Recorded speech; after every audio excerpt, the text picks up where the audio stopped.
Everybody, this morning is a work session. There's no voting. It is our chance to hear directly from, I think we selected 9 of you that one or more council members specifically wanted to hear from. Either because you're their favorite and they want to make sure you get something, or they think you're a waste of time and you make sure you get nothing, or you may be new to them. So today I was telling somebody, today's a fun session. This is our chance to get to hear from 9 of the, Landon, how many total applicants? 43. This is our chance to hear from 9 of the 43 applicants for agency funding with the city.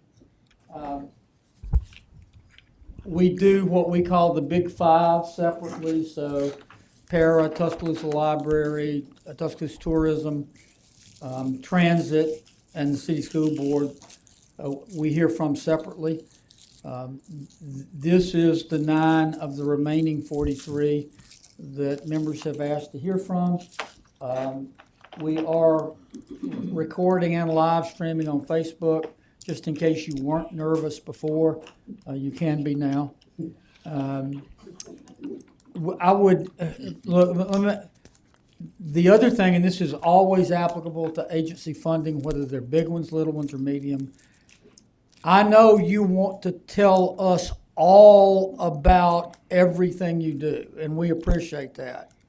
But really, we need to know enough about what you do, what you're seeking, why you're seeking it, and how you're going to use it. That's what we're more focused on. All 43 of these agencies do good things for Tuscaloosa.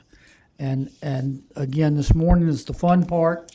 The not fun part comes afterwards in multiple sessions, where we look at the money available and try to dole it out. So, again, thank you for being here. You're welcome to drift up quietly and get either chow or coffee and juice. I will read out the order. Number 1, West Alabama Food Bank. Number 2, Stillman College. Number 3, Ivy Foundation. Number 4, Kentuck Art Center. Number 5, Phoenix House of Tuscaloosa. Number 6, Turning Point. Number 7, Tuscaloosa Sister Cities. Number 8, Tuscaloosa Spay Neuter Incentive Program, TSNP. And number 9, Chamber of Commerce. So your presentation should be about 10 minutes. At 15 minutes, you're going to see me start doing this. That's the quiet signal to you need to be wrapping it up because others are in line. All right. Any questions before we start? That would benefit the group? Cool, let's roll. Number 1, West Alabama Food Bank. I don't see Gene. All right. Okay, Well, that was an easy one. no funding there. Number 2, Stillman College. Oh, wow. Welcome. Please, Hey, stranger. Where should I stand if you there? would, present from the podium here and just introduce us and tell you where you fit in with the agency you're representing. Thank you, Mr. Buzzley. I appreciate this opportunity. My name is Mason Bonner. I'm the Director of Social Justice and Community Engagement at Stillman College, and we are seeking funding for renovations for one of our older structures that are right across from the campus, and that is the Hardy House. And the Hardy House needs renovations that really will prevent us from violating city ordinances. We've done some exterior repairs already to make sure that we followed what the ordinance had indicated we needed to do by July 7th. And what we're trying to do now is to prepare this house for renovations that we can actually put some students in there. We are anticipating a large enrollment for the fall. We had our orientation in June, and we had a lot of students who actually participated in our orientation, so we're having a housing crunch. So what we're wanting to do is to renovate this Hardy House and then be able to turn it into an honors college residential home for those scholars who are juniors and seniors who may have excelled academically at the college, and we want them to be able to have a opportunity to live in a little luxurious kind of home, and then they are close enough to the college because the Hardy House is located right directly across from the campus, and they would then be able to walk to school and still be able to live in an off-campus environment. So our hopes are that we can receive funding from the city of about $41,000 to do these renovations that would not only improve and beautify the area that the college is located around, but it would also provide housing for students who have excelled in college, and then hopefully our freshmen that come in, they will aspire to be a part of, maybe I need to get there to this nice off-campus resident. So we're trying to give it as an inspiration as well as a beautification of the area that the college is located in. Thank you very much, sir. Any questions or comments from either the Finance Committee members or the other council members who are present? Mr. Chair, thank you so much, Mr. Bonner. I have seen some work going on there at the Hardy House. How many students would be housed at this? We're looking at between 6 and 8 students that we can put there, and it would really be mostly for females. And what we're trying to do is to give them an off-campus experience that is close enough to the campus where they won't have to have transportation, that they could actually just walk to the campus. It's directly across from the gate where the gymnasium is located. So it would be an excellent place for them to be able to have a resident and also be a part of the college community. Mason, what is your estimated enrollment for the fall? Well, we're looking at 700 to 750, which would be a significant increase over what we had last year, right at about 575. So we're looking to have, because of our orientation, we had over 350 people who were new students. So, and we're really going through a housing crunch on the campus. So we really feel like we're going to reach 750 and close to 800. Sorry, a quick question, Mr. Mason, is will that 41,000 complete that whole project, or is that part of it that you've secured money other ways? I mean, to talk, is that the whole Yes, sir. project? That's the Right. total project for it. Right. And what we did, we actually got some money from some other sources to actually handle those exterior repairs that were mandated by the ordinance. So we've already taken care of those. We got a new roof on it, repaired all of the exterior, the sofas and the facial. We got all those things up to code so that now what we're trying to do is to get the interior. Is the inside? Yes, So sir. this will make sure the whole inside's real. It'll make sure that we have a very really inhabitable residence hall for our honor students. Mason, I'm for this. I like the idea, Yes, sir. but I want to ask our city attorney a question. Yes. Would we be financing something? Can 6 or 8 college students live off campus legally in a house? Or do we need to do something with something else to make sure that's okay? I want to make it okay, but I don't want somebody out here saying, oh, they're doing something illegal. We'll need to look at the details of what's proposed to make sure that the public purpose is broad enough to justify it, or if it's something that we can otherwise fund. Well, I'm for it, but you know how people are. when Yes, they sir, hear Mr. about Hale, it. I do understand. Let's get the naysayers straight. I'm all for that. Any other questions? Yes, sir. Let me ask you this question, because it probably will come up. And I'm grateful for Stillman. I went to Stillman. How will we handle the public-private, Stillman is a private institution, will this be coming from your community of social justice, or will this be coming directly from the college? Well, the department that I'm hoping that it will come from is the social justice and community engagement. And we're trying to have an opportunity to engage the community Yes. in what we're doing in terms of providing a residential opportunity for those students. So that may address that public issue, Mr. Fail, that you're talking about, because we want to be engaged in the community. Sir. We have a new president, and Dr. Yolanda Page, and she has very intentional efforts at trying to get the city and the community to tie it into the college. So this will tie the community into the college because you'll have some public dollars in it. All right, thank you very much, sir. We appreciate you coming in. Thank you, sir. Good to see you, Mason. Good to see you, Kip. Next, Ivy Foundation, Donnie Lee, come on up. Thunderous applause. I was gonna say, you get a lot of good press. I know a lot of individuals.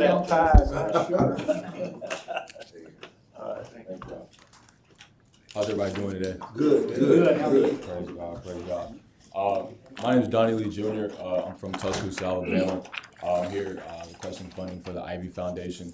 I'm a former University of Alabama football player. Unfortunately, I think that in the city of Tuscaloosa, we focus too much on football a lot of times. The Ivy Foundation is... Donnie, would you pull that mic up a Is little bit? that a little better? You're vertically enhanced. You're good, man. How about that? We That's good? better, We thank good? you. All right, awesome. So like I was saying, I'm a former University of Alabama football player. Upon finishing up my athletic career, I recognized that there's far too much attention placed on ball. And the reality of it is that 99% of the kids in our community are not going to play in the NFL, the NBA, or the MLB. But 100% of them will go on to be fathers, they'll be mothers, they'll be leaders in our community. And the Ivy Foundation is prefaced on using sport as a vehicle to bring those children to maturation, to teach them the importance of growth, of process, of development. Being a military dependent, my parents were very focused on doing the little things right. The Ivy Foundation essentially takes all the process that I've learned from, that my parents taught me from the military, that Coach Saban taught me at the University of Alabama, that just several of my mentors have been able to teach me over the years. To focus on our actual strategy, we do everything through the Anchor program. So our anchors are essentially the people that are set to be your mentors and your beacon of stability when you're going through storms. With our anchors, we've had 254 past and current program participants. We provided 160 meals. We've had 74 college admissions. 11 individuals have earned GEDs. 71% of our individuals did not recidivate. Although that is a solid number, it is a remaining percentage that breaks my heart, and that's why I'm here today. So we can find different ways to provide these kids with more resources. 76% started internships or jobs relevant to their interests. 86% of our participants improved their GPA, and 100% of participants received financial literacy training.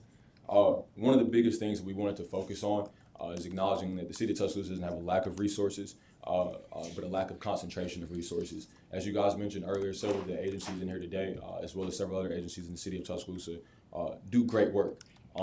With our request, our goal is to be able to use the funds to invest in the youth and not solely spend it on expenses. We want to be able to partner with some of the very agencies in this room so that we're not wasting dollars, but we're investing every single dollar to ensure the ROI for the city. I think when we look at the ROI, obviously there's a direct ROI whenever a child is doing something and he's a positive citizen in our community. He's not sitting at the juvenile detention center, or she's not going to the county jail. Obviously, there's a direct tax benefit for us not having to fund that, right? I think that's a very low standard. I think if we invest in our children, we create entrepreneurs, we create business owners, we create gainful employees, we create people that can create jobs for other people. I say all that to say that I think that this is really and truly a longitudinal study.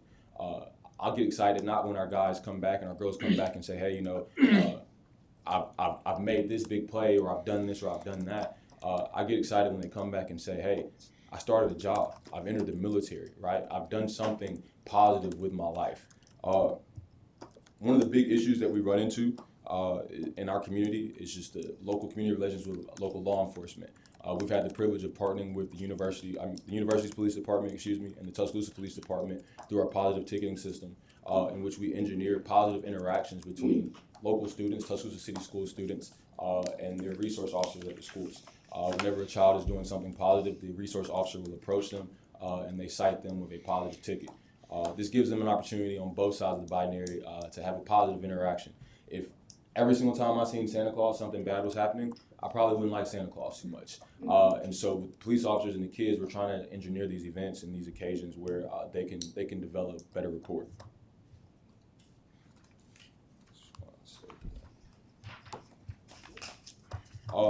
On this last page, you'll see just to break down the allocation. Again, these are the expenses, but our goal is to try to partner up with as many agencies as possible so that we can allocate more funds to our kids directly. our anchor program, Salaries and Wages, travel and training. Over the past year, we were able to take 30 plus kids to Tennessee, Knoxville, Tennessee, where they also visit the University of Tennessee, took a college tour. We were in Atlanta, Georgia, where they were able to visit Coca-Cola and several other places. That's what we'd be looking to do with that. We want to give these kids in the city of Tuscaloosa more experiences so that when they come back to Tuscaloosa, they don't have myopic views in terms of the possibilities there are in life. To equipment. Equipment is one of the biggest things. I have kids that come to me all the time and they say, hey, D-Lee or Big Bro, I'm trying to figure out how to get this done, or I need to get a car so I can get the training, right? I appreciate it when they're coming to me and they're pursuing their way to do it legally and they're not trying to cut corners or anything like that. We would use that as an investment fund. We've had kids that say, hey, I want to get into pressure washing. I personally come out of pocket and paid for the pressure washers. I personally come out of pocket and paid for the lawnmowers. As the proverbial saying says, it takes a village. And today is the Ivy Foundation coming to the city asking for the support of the village. Donnie, thank you. Very Yes, good sir. presentation. What are you asking for from the city, and what's your total operating budget?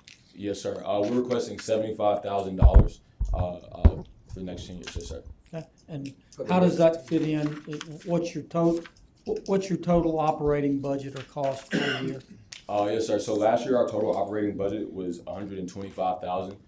The primary of that came from private partnerships, and we got sponsorships, donations, things of that nature. Obviously, we're partnered with the lab as well, and so through those community partnerships, it allows us to develop funds that we can give to the Ivy Foundation. Although that has worked in the past, I do not think that it's sustainable. I think that this will allow us to grow in numbers to get more help. Whenever one individual or 2 to 3 individuals, as it is now, try to get things accomplished, I think we're limited in that, right? What they say is if you want to go fast, go alone. If you want to go far, go together. We're trying to take these kids as far as humanly possible. Donnie, Yes, sir. some of that scholarship, used towards scholarships if anyone can't, because don't you have a scale where people can pay what they? Yes, sir. Yes, sir. So a large amount of our clients and our participants, even on the lab side, are scholarship athletes. And so what we do, we meet with the athlete, we meet with their parents, we have an ISP, so an individual strategic planning meeting. We get a better understanding of their socioeconomic status. More importantly, we get a better understanding of what they want to accomplish in life, what some home settings might be, right, whether they come from a single parent home, just understanding what their individual background is and how we can meet them where they're at to create a subjective game plan for them. What I was really getting at, you don't turn anybody away. Never. Yeah, Never. I got you. Yes, sir. Where do you get the kids, Donnie? Ironically, I think this is one of the differentiating factors with the Ivy Foundation. The kids come to us. A lot of the kids are people that have come through our program while they were in high school, or they've kind of fallen out of their sport, but they're still seeking guidance and structure. And so it's happened organically. We did partnership with the Juvenile Detention Center where we were able to get a lot of the kids that were being released. There is no formal reentry program, for the Tuscaloosa County Juvenile Detention Center. And so we stepped in and played a role in that in partnership with Mrs. Bobo as well. And so that's kind of where the funnel has come. A lot of need in the community. Johnny, kind of elaborate to us the connection with the Stars Academy that you have, because I know it was Mr. Busby just asked about where the kids come from, but you also talked about the juvenile detention, but also elaborate on the Stars Academy and how those kids come from sometimes predominantly, I say this, predominantly from West Tuscaloosa. And I was just talking to Counselor Howard about, because there's been discussion about what we are going to, what I want to present to the council about the Benjamin Barnes YMCA. And I looked and saw how you had facilities and rent paying $18,000, and maybe there can be some even more discussions about how we can utilize that facility with the community services with the Perry Howells group and kind of merge that. So can you elaborate on the connection with the Stars Academy? Yes, sir. Yes, sir. So again, we've had great partnerships in the city of Tuscaloosa. Like I've said before, there's not a lack of resources in the city of Tuscaloosa. There's a lack of concentration of resources. And so we've been very blessed to be able to partner up with people. The Benjamin Barnes, what we did at the Stars Academy, in which a good friend of mine, Brian Robinson, who was the victim of gun violence about a year ago, Brian and I spoke and explained that, hey, there's a large group of kids here in our hometown that need to be taught, they need to be led. What happened didn't happen to you, it happened for you, and this is an amazing opportunity for you to teach from your pain. We partnered with Rise Academy, excuse me, not Rise Academy, with Stars Academy in New Heights, where Brian and I had a Q&A in which we spoke to over 200 kids about the importance of gun violence and about the importance of making good decisions. For us, it's very important that we're able to work in various communities in the area. The unfortunate reality is that even when we were solely operating in Alberta, there's a lot of kids on the west side that don't feel comfortable coming to Alberta, right? We want to be able to fix these issues, but it's going to take a process. And so we've been operating doing programs at Stars Academy. Moving forward, we'll be operating at the Benjamin Barnes as well. We've done programs and done some of our mentorship programs at the Discovery Center in Alberta. And so our ultimate goal is to be able to be comprehensive, to be able to serve kids in every district in the city of Tuscaloosa. And because of the lack of, you said kids in Alberta may not want to come on the west side and vice versa, western cluster children may not want to go to the east side because of certain issues. So what do you foresee your facility needs will look like in the next 10 years? 'Cause you're asking for this for 10 years, right? Yes, sir. Yes, Okay. sir. Honestly, I think the biggest things will be equipment needs, so that we can serve the kids to the best of our ability. I think the biggest thing though is experiences, is being able to get these kids experiences inside of Tuscaloosa and also outside of Tuscaloosa. We want to be able to broaden their horizon. We want to be able to give them opportunities to go different places. One of the biggest issues that I recognize is that we'll have kids that, hey, I want to attend this university. I want to take a look at this university, but I can't afford it. I can't afford the application fee, right? Little things like that. Where we feel like if we were to partner, we'd be able to mitigate a lot of that. Thank you. Go ahead, Mr. Fay. I've heard so many good things. We've talked. You said a couple of things I really like. I appreciate the fact that you partnered with Ms. Wood at the detention center. You know, I was out there 20 years, and those kids quite often just go right back into the situation they were in. You were probably one of, if not only, the only positive male figure in many of these kids' lives. And I appreciate you personally for that. And you said something else, that you're partnering with other agencies. Mm-hmm. And the biggest problem I have with any of these agencies is the duplication. I don't like to spend money here and here with people that are doing the same thing, but they're not working together. And that's one thing I think all of us agree with. Yeah. And I appreciate you. Amen. Amen. Mr. President. I Yeah, have go a ahead, comment. Ms. Sauer. Mr. Lee, thank you for everything that you do. And as a social worker, there is not a lack of resources, but that concentration of resources is always important that we make that happen. So I like Councilor Wilson's idea about the Benjamin Barnes YMCA, and I support that, especially a facility, if a facility use is an issue, because bringing those resources to the community where these kids come to, that's very important to eliminate that barrier. So thank you for what you do, and thank you for partnering with different agencies so that you're not duplicating those Right. services. So thank you so much. Yes, ma'am. Thank you all. Mr. Lee, thank you very much. Good Yes, presentation. Mm-hmm. Wow. Ken Tuck. Well, how are you doing, ladies?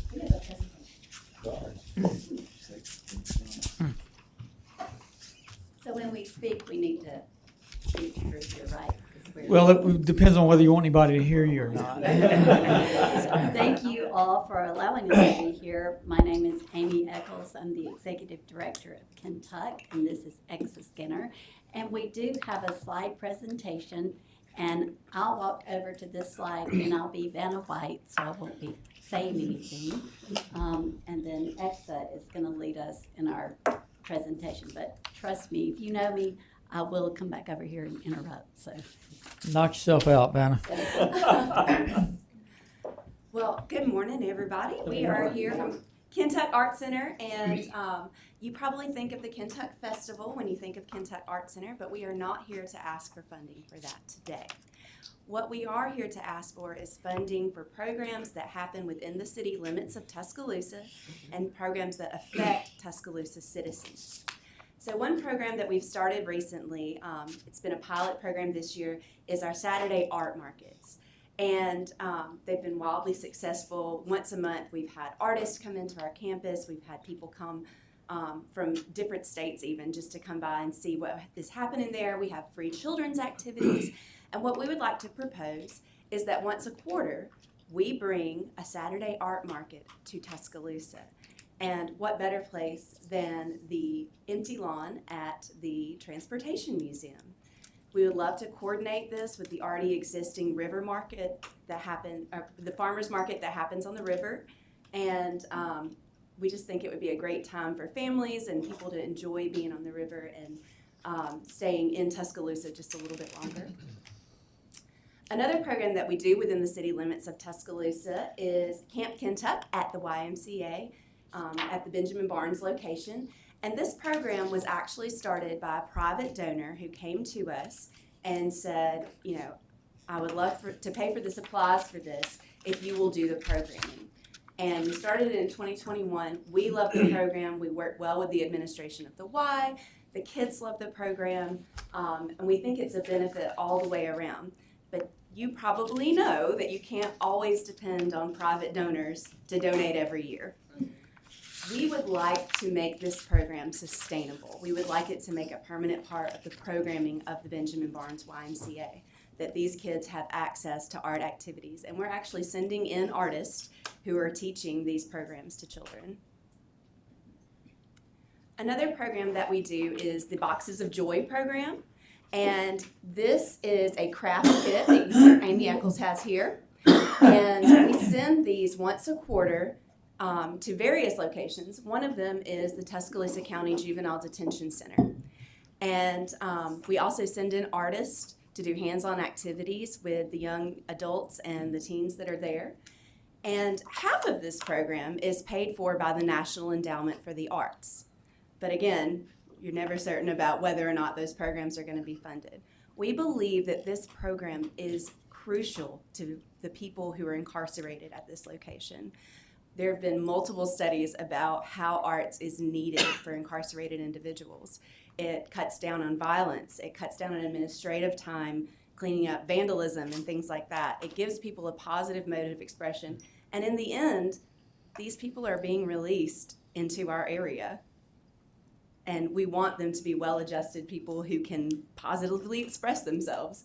So we're asking for funding to help with this part of the program as well.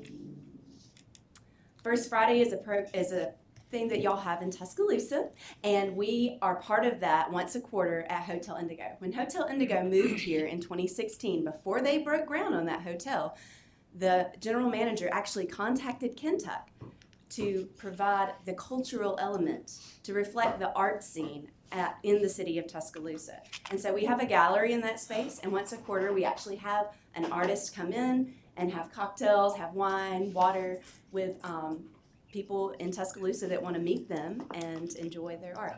The really cool thing about this is that 24 hours a day, 7 days a week, you can get a little taste of Tuscaloosa's great arts and culture in this hotel. What time do you get a taste of the cocktails and wine? We'll send you a person. Yes, we'll make sure we call you. Thank you. So this is something that is really exciting that's happening at Kentuck. We have the festival 2 days.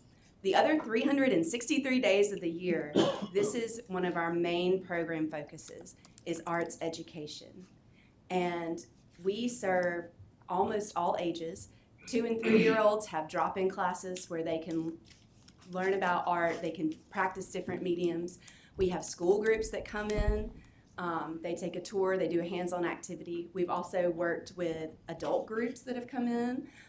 We have individual lessons, and we even cater to the retired population through the Osher Lifelong Learning Institute to have art programs for retired individuals on our campus. And as you can see from our numbers here, most of the people that come to these classes are your constituents.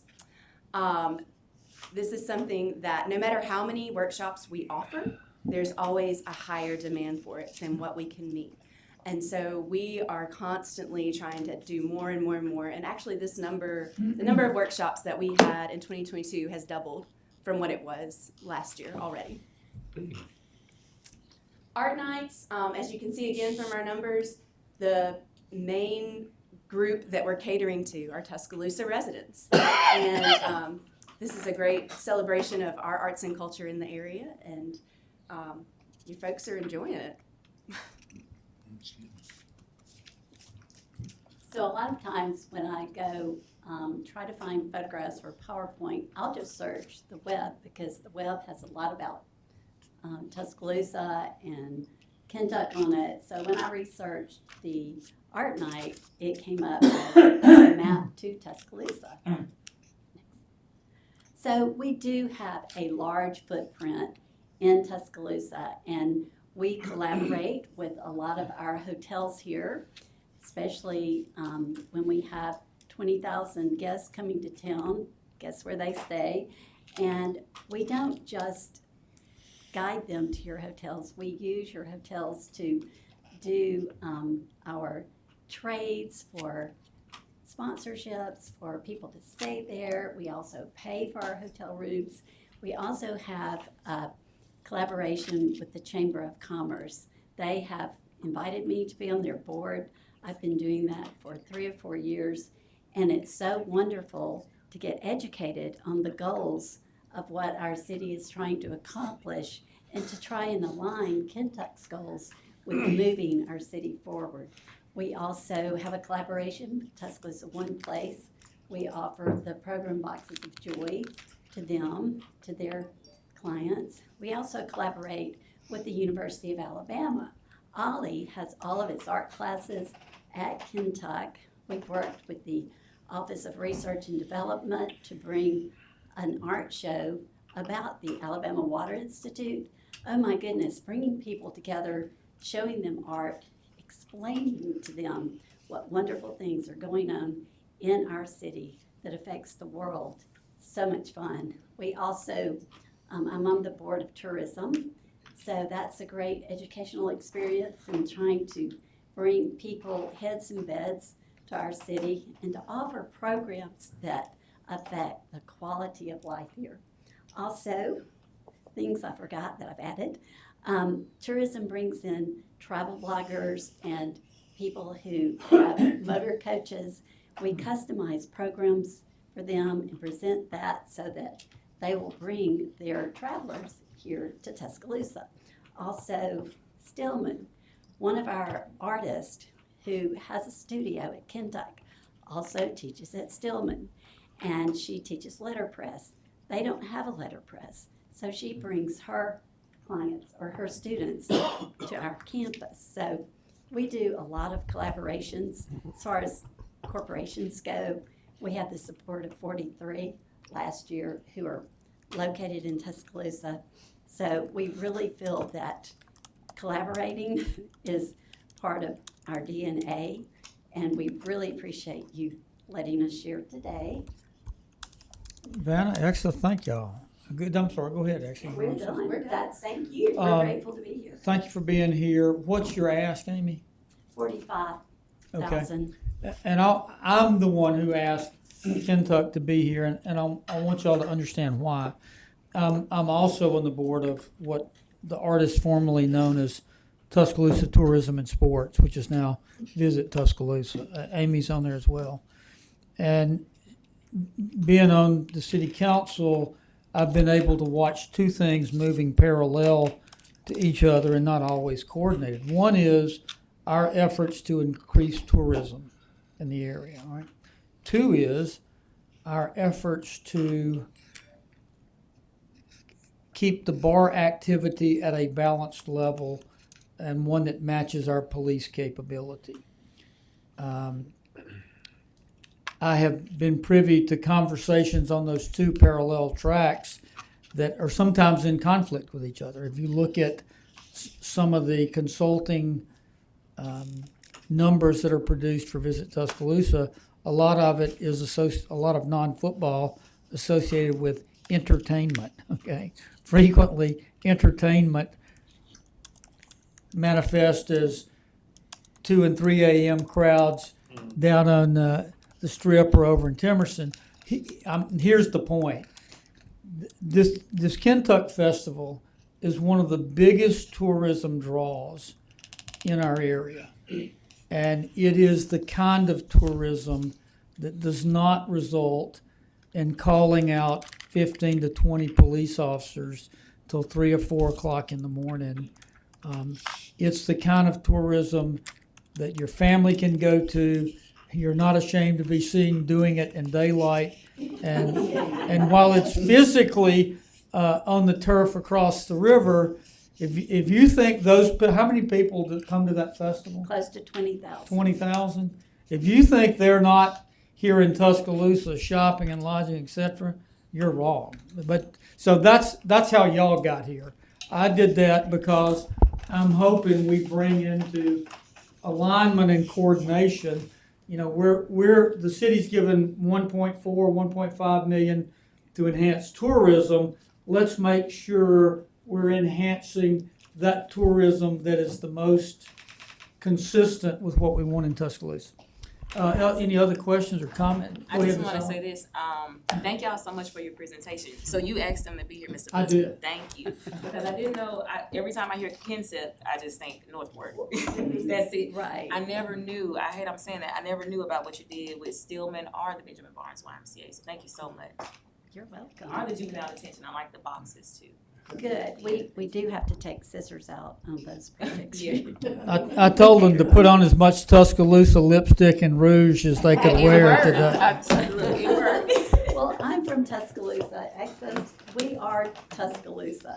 So we really appreciate you allowing I us thought you was to all be here. Northport before.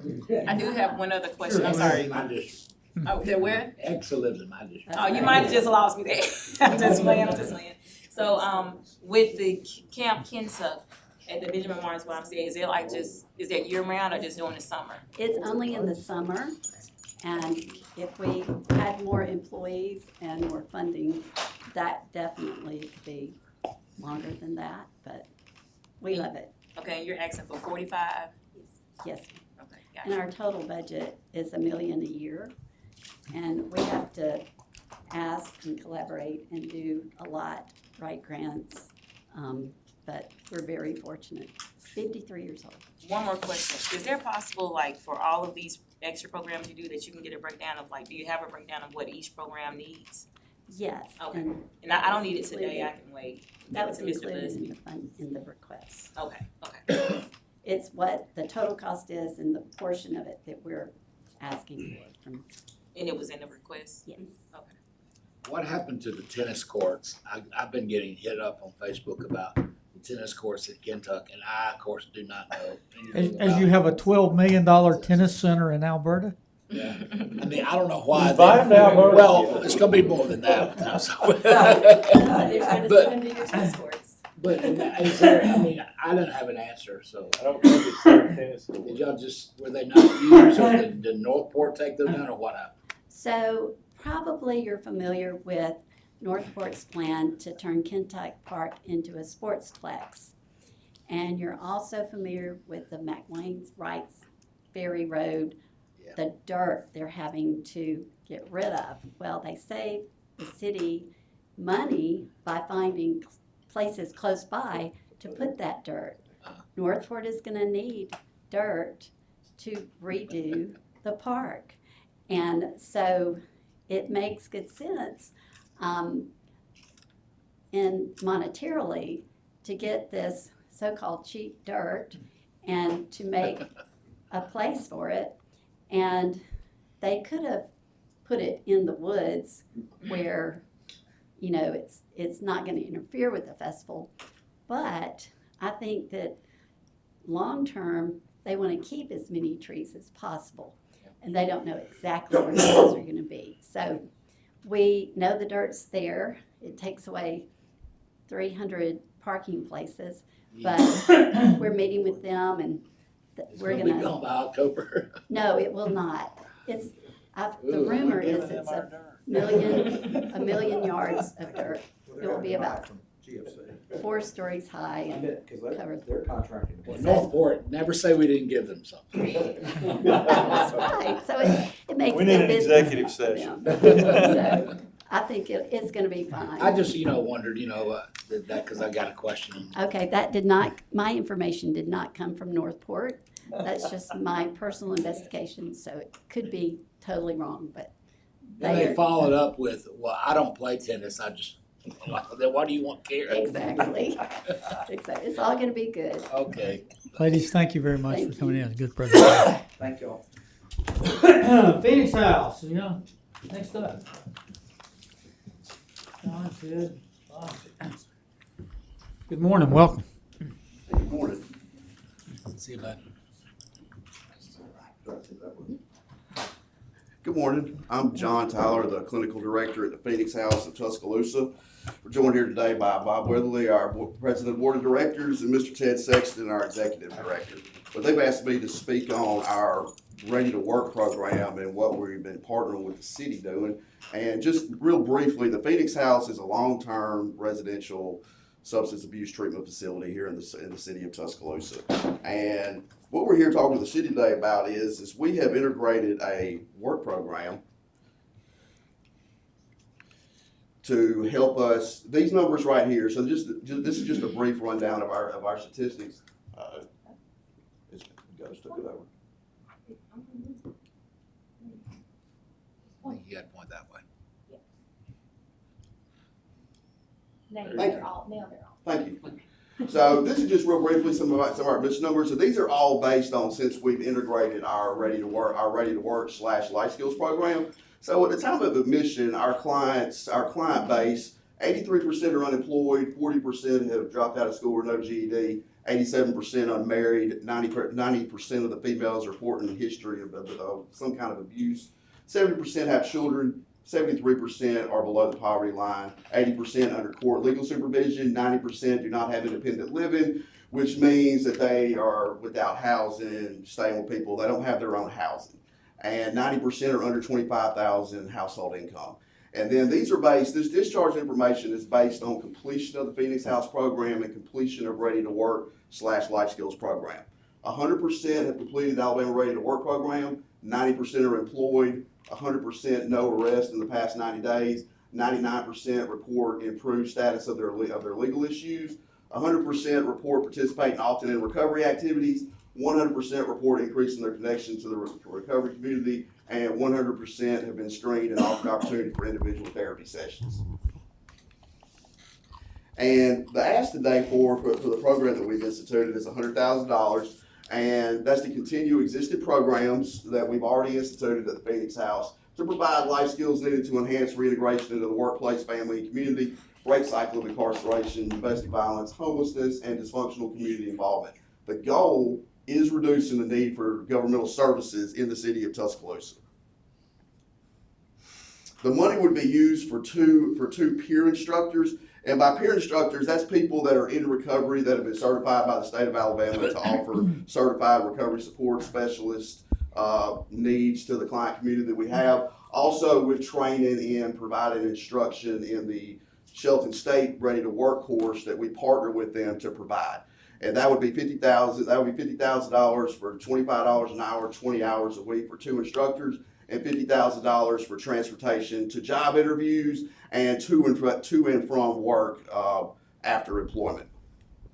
We have evidence-based data indicating success and impact and the ability to break the cycles.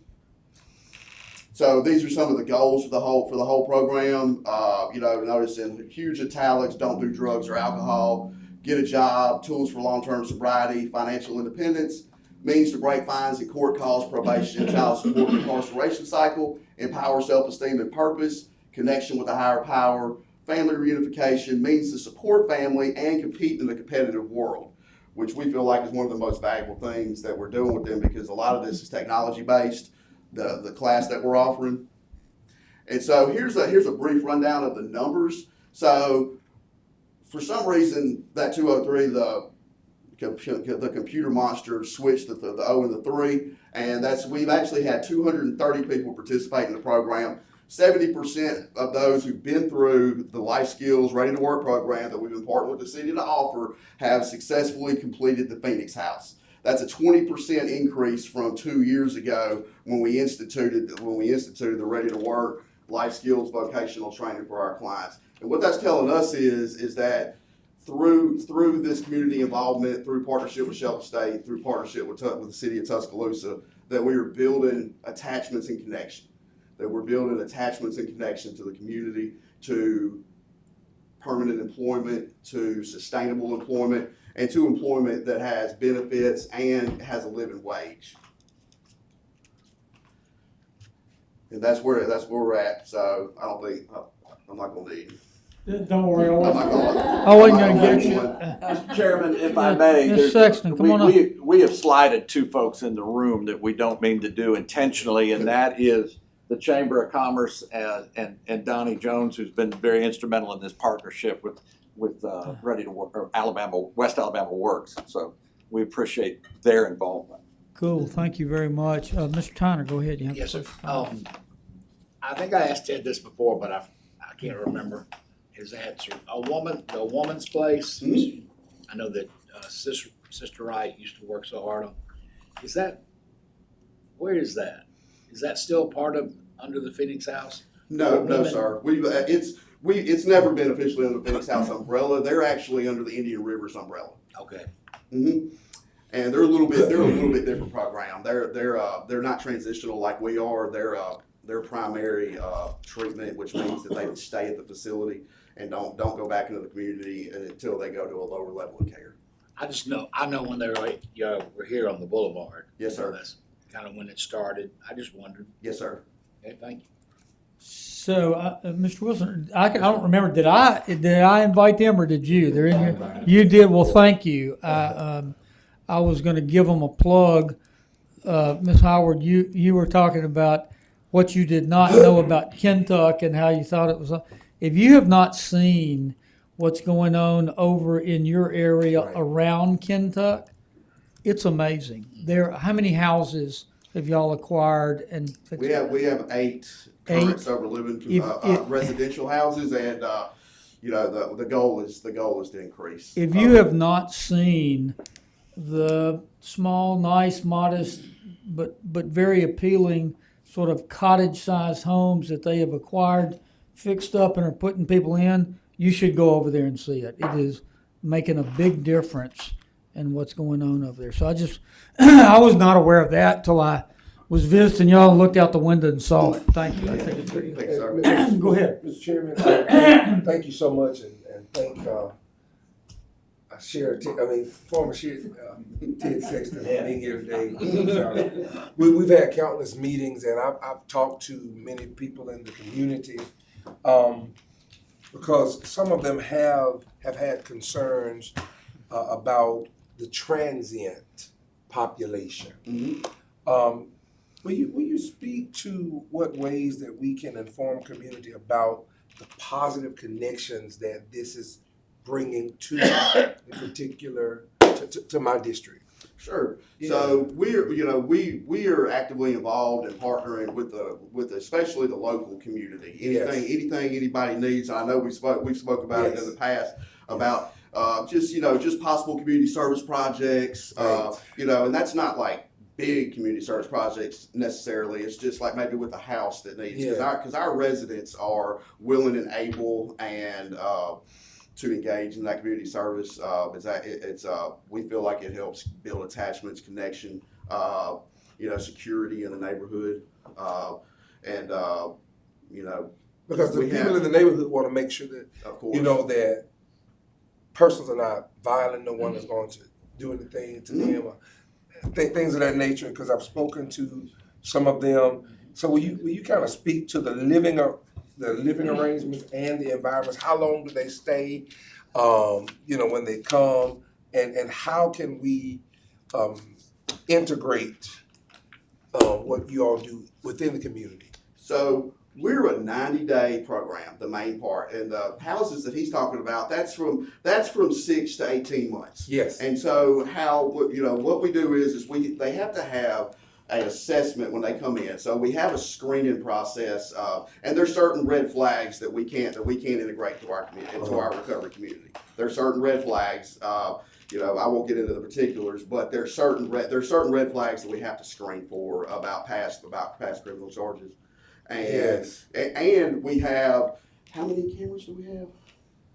Well, just in the past week, Tuscaloosa Police Department has used our cameras twice involving armed robberies that took place 1 block away from us. Yes. And so our facility is becoming actually a kind of the safe zone within and the community needs to know that. Yes, sir. And I think we should answer your question in regards to who we don't allow in. We don't allow Yes. child pedophiles, we don't allow arsonists, and those with violent crimes, and crime against persons. But, so we try to work within the community, and actually we have Mason Bonner, who's here, I think, representing another organization. But Mason handles community outreach, particularly Right. within your district. Right. And we're trying to do as much as we can to become a fixture in the community to help cause and change and advocate for things that we can do. And we appreciate you, and I think we're getting ready to help you Yes. with a weekend Clean up, work that's right. project. That's right. Yes, sir. And so, and I think I support what you do, and I want community to be at ease and at calm that this is going to be a resource for our community, even just like you spoke to the cameras that were being utilized by TPD to be able to And impact what has happened. Councilman, actually, the best thing it's unintentional, was not by our design, but we're a treatment facility. Right. So when people come to us, they sign an agreement to enter a treatment program. So if we have somebody that's violating rules or doing something they ought not to be doing, Yes, sir. then we can discharge them. So we don't have to go through an eviction process. We don't have to go through, what you would normally do to move a problem out of a neighborhood. Mm-hmm. Now, we have not had anybody that I'm aware of. I have not had a call from the neighborhood, and I spend a good bit of time every time I see folks out asking them, Right. are we creating any problems for Right. you? And if so, please give us a call, and that's the way we will continue to operate. We're part of that neighborhood. We're part of that. And I appreciate the work community. that you all do. Ted, the 90-day program though doesn't have, people aren't wandering in and out of on their own, right? Y'all Right. control their movements to and from places. What they may call wandering is when they walk from the Phoenix House to Dollar General or to a store. Okay. I think that. When folks have asked me, it's been they are regulated. As a matter of fact, they go to 13 to 15 peer group meetings from 5 a.m. in the morning till about 10 o'clock at night. Everything is extremely organized and on a schedule. You're either at work during the day. If you're not, then you are in a treatment education program. But they may get about 2 hours a week to be able to walk to a store or be able to go get a haircut or those types of things. Thank you. And I share, I have a behavioral health crisis center Yes, sir. opening up in my district, and Right. there's that. Glad people are getting this help. I don't not know who's wandering around in my district, so I understand your concern. Yes, sir. Frankly, I look at it as an asset that a Not a former liability. county sheriff Right. is sitting. So Ted's probably not only incarcerated a lot of them, he's now rehabilitating a lot That's of them. right. Any other questions or If anybody comments? stops to talk to a neighbor, they run. Thank you. Gentlemen, thank you. Sheriff. Thank you. Thank you. Thank you. Thank you for coming in. Let's do one more, and then we'll take a short 10-minute break. Turn, huh? I don't know. Turning point. Morning. Good morning. How are you? Look, I didn't see you, Derek. See, yep, knew I was over there. Good morning, council, how are y'all doing? Great. How are you? Good morning. Great. How you doing, Mr. Busby? Great. Mr. Earl, how are you? Kip, Yes, sir. you staying straight, buddy? Trying All to. right. All right. What's the day? So good morning, my name is Derek Osborne, I'm the executive director at Turning Point, Domestic Violence Sexual Assault Services. Turning Point's been around a long time. I'm sure most of you are aware of the services that are, at least one of the services that we provide, which is a domestic violence shelter. We are the second oldest domestic violence shelter in the state of Alabama. Started in 1979 as just a core collaboration with DCH, where DCH held one room for a family that was in need, a victim that was in need. And we have developed in one of the biggest, and actually I'm proud to say now one of the best domestic violence and sexual assault programs in the state. Just wanted to give you just kind of a rundown of the things that we provide, just in case there's a lot of people that don't know. And when I took over as executive director, that's one of the things that I realized was that a lot of people know what Turning Point is, but a lot of people don't know what Turning Point does. Everybody that knows Turning Point, I think, knows that we run a 24-hour a day, 7-day a week, 365-day shelter. That is for emergency purposes, for victims and children of domestic violence and sexual assault.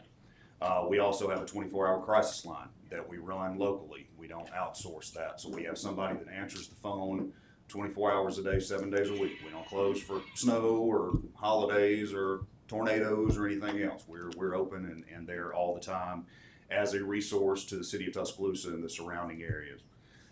We have a case manager that works with all of our clients that are in shelter, that works on getting them a case plan to getting them back into the community and getting them independent and trying to help them with job skills, working with workforce development, financial skills, understanding interest rates and loans and things of that nature, helping them find childcare so they can go out and they can get a job and be productive in our community in terms of their reentry.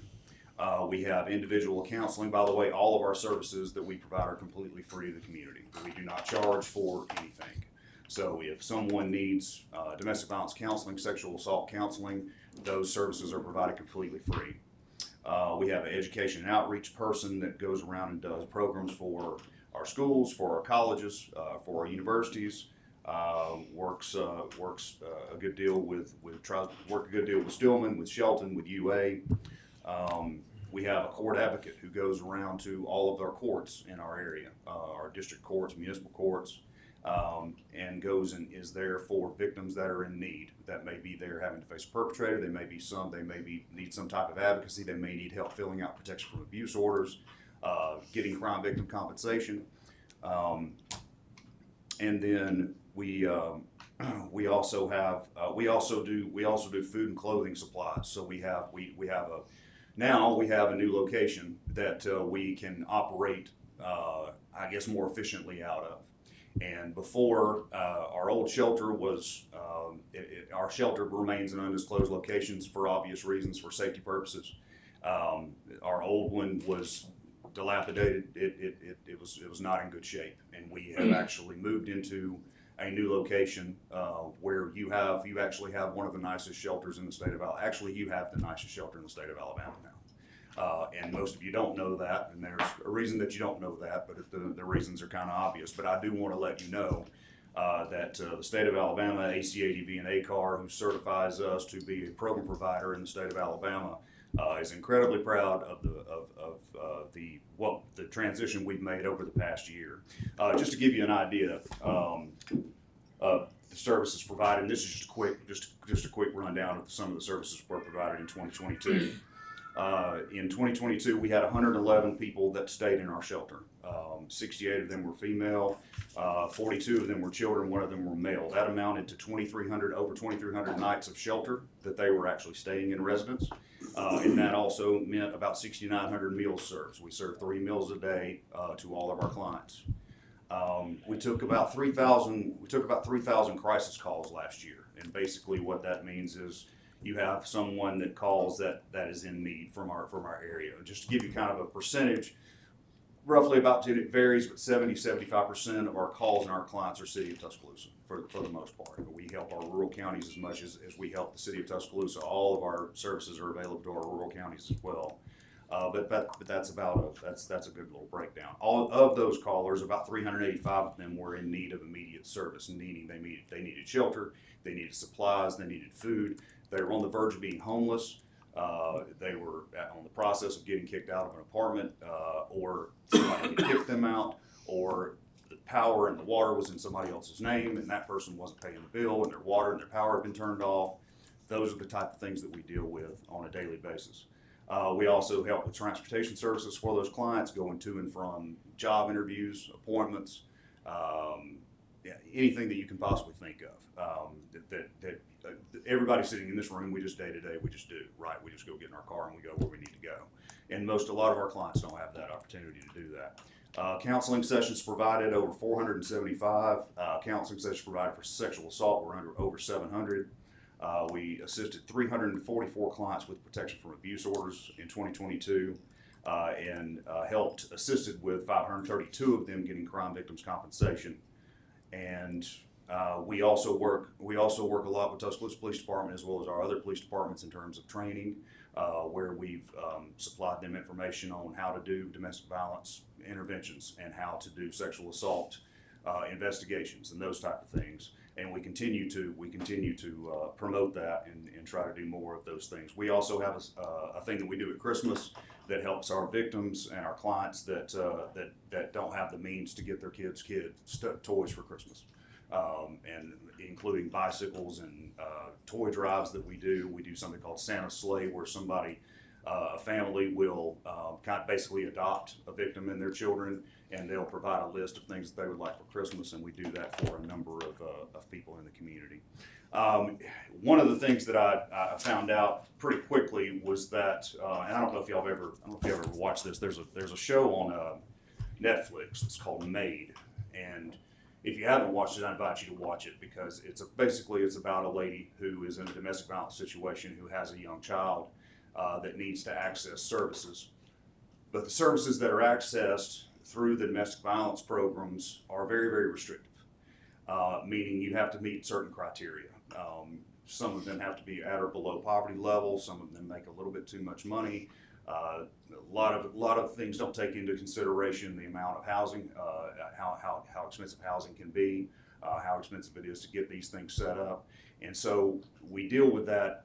We deal with those type of barriers on a daily basis. This type of funding that we're asking the city to help us with, which I think it's pretty sure I asked for a small amount relative to others, is to help us with those costs that come in that are immediate need type things. Shelter operations, help with a bus ticket or a train ticket, or help with a card to go buy some clothes for a child because they had to leave immediately and they didn't have any resources. They didn't have time to get anything. They had to leave. They had to run out as soon as he went to work, or as soon as he ran down the road or something like that. That was a chance for them to escape. And so we run into a lot of situations where we run into all of these barriers that a lot of our grants are very incredibly restricted from. This type of funding gives us some help. It gives us a little bit of freedom to be able to help those people in immediate need, and also helps with our shelter operations and some other things. So I appreciate y'all taking the time and having me today, and appreciate the invitation, and I'll take any questions you may have. Go ahead, Mr. Tom. You're on the crisis line? Yes. Okay. Yes, sir. And so what is that? That's, of course, 24 hours, right? Yes, it is. What's that number? Sure, it's 205-758-0808. There you go. It It's been is. that way many years. It is. And I'll give you my cell phone number, and if you ever have trouble with that number, then you just call me. And I don't care what time it is, kid. You call me anyway, so. I do. I used to wait till about 2 a.m. Right, that's who I am. We know. Exactly. Yeah, we do. We love your emails at 3 a.m. I know, but you never respond. Yes. Partner with church, community health churches, or can you do this? Yeah, we do, absolutely, yeah. So we partner, we have, with quite a few churches, actually. I thought my church. They have, and we get a lot of people that help. I mean, we really do. We get a lot of donations. A lot of those donations are clothing items, shoes, kids stuff, diapers is a huge thing. Feminine products, all those kind of things we keep, and we actually have a really, really nice place to keep those now, where we can inventory those things and make sure that people are getting what they need. And then it's a good chance for us to see what we need as well, so we can ask the community for help. The administrative office is still behind the Olive Garden? Actually, we've moved. You moved? We've moved. We're actually on Palisades Drive now. Okay. And that's where our admin office and our new shelter is still, and we keep it in an undisclosed location. Gotcha. Yeah. Derek, what is your ask of the council for this year? And also, what's your total budget? If I'm not mistaken, I think we requested 30,000, and our overall budget is around 800. Is the majority of I mean, how much of that's like grants of the 800? I mean, is most of your It's appropriations? about 80% roughly. Yes, sir. It's grant funding, and all of that. A lot of that depends on, and that's another thing that we deal with too. Is the Victims of Crime Act, which is we call it VOCA for short. It's federal, but then it goes down through the state, and in the state of Alabama it goes through a DECA, and then it goes through, and then it comes down to providers through there. Now, in order to be certified to be able to do those things, I have to be certified through ACADV, which is Alabama Coalition Against Domestic Violence. Sexual assault monies is Alabama Coalition Against Rape. So we have to keep those certifications up. Over the past 6 years, VOCA has dropped, which is our biggest grant, by the way. VOCA has dropped statewide about 10 to 15% annually across the board. So this is another reason that I come to you and asking for some help, because and y'all can verify this with ADECA and anybody else that you call. They're going to tell you that VOCA's gotten cut dramatically. They can't really estimate when that's going to go back up or what Congress might do to inject some monies into that. We're hoping that's coming in the near future. But we already know, for instance, FY24 is going to drop another 10 to 15%. And this dramatically impacts the way that we can do our shelter and our operations and the services that we can provide. It also comes at a very, very weird time for us because we've just moved into a new facility. And we're able to help more people. So before at our old shelter, our capacity was around 14, and now we're able to take 27. So just to give you an example, 111 is what we did in 2022. We've already had almost 80 victims and children in shelter just this year. So we're on track to do 160, 170, maybe even 180 from the people that we're taking in. So That's not good. It's right. It's not good, but it's good. It's a resource where we can actually help people. Right. It's a blessing, but you wish we didn't have to do it. You do calendar year? We do our budget on calendar year, but a lot of our grants are small, right? So we end up writing all these long grants for what amounts to very little in the grand scheme of things. But that's just part of it. They're also all annual. So there's none. I don't have any grants that are 3-year grants, 5-year grants. They're all, every single one, annual. So anyway, they just basically keep dropping those down. And we had a couple little injections here and there. There was some ARP funding and some other things that can help out, but that stuff's temporary. And of course, you have to do sustainability and focus on what you can keep going. So we have 15 employees right now, just to give you an idea. How many? 15. 15. Derek, thank you very much. Any other questions or comments before we take a break here? Okay. We appreciate Thank it. y'all. Good Appreciate presentation. If you would, let's take you've had plenty of coffee and orange